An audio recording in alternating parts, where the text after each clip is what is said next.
बहुत समय पहले की बात है। एक छोटे से गांव में मन्नू नाम का एक प्यारा बच्चा रहता था। मन्नू को मिठाइयां बहुत पसंद थीं, लेकिन उसमें सबसे ज्यादा पसंद थे कुकीज। एक दिन मन्नू की दादी ने उसे एक खास तोहफा दिया, एक चमचमाता हुआ सुनहरा डिब्बा।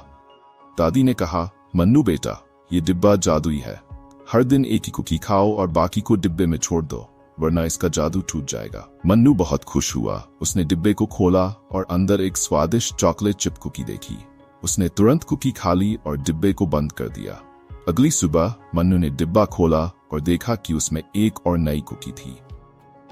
हर दिन मन्नू एक कुकी खाता और डिब्बा बंद कर देता, लेकिन एक दिन मन्नू को लगा कि एक कुकी से उसका मन नहीं भरा। उसने सोचा, क्यों ना आज 2 कुकी खाऊं, और उसने तुरंत 2 कुकी खा ली। जैसे ही उसने 2 कुकी खाईं, डिब्बे में से अजीब सी आवाजें आने लगीं। डिब्बा हिलने लगा और एकदम से उसमें से एक छोटा सा परिंदा निकला। परिंदा बोला, मन्नू, तुमने वादा तोड़ा। अब डिब्बे का जादू हमेशा के लिए चला गया। मन्नू को अपनी गलती का एहसास हुआ। उसने सोचा, काश मैंने एक कुकी ही खाई होती, लेकिन अब जादू चला गया था। अगले दिन मन्नू ने डिब्बे को खोला, पर उसमें कुछ नहीं था। अब वह समझ गया था कि हमें धैर्य रखना चाहिए और वादों का पालन करना चाहिए।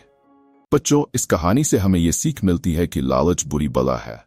अगर हम धैर्य से काम लें और नियमों का पालन करें, तो हमें हमेशा खुशी मिलेगी।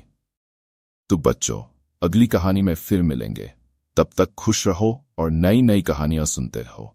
तब तक के लिए बाय बाय, टाटा। फिर मिलेंगे एक नई कहानी के साथ। आप बने रहिए हमारे YouTube चैनल के कार्टून क्रिएटर के साथ। तो बताइए आप लोगों को ये कहानी कैसी लगी। अगर आप लोगों को ये कहानी अच्छी लगी हो तो हमारे YouTube चैनल को लाइक, सब्सक्राइब और कमेंट जरूर करें।